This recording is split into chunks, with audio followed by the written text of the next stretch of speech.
how to install Apple Music Classical. For you to install Apple Music Classical, you just have to go to the search and then you just have to search classical. Apple Music, because it's a different app, so you have to download it differently. There you go. Because I already have downloaded, I can just open it.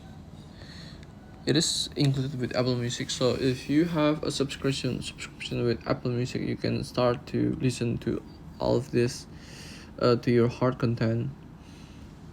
Then you can also find the song that you want. You can also sort them by their composure, periods, genres, conductors, orchestra, soloists, or you can just search them. So if you want Mozart, just search Mozart and Mozart will come up.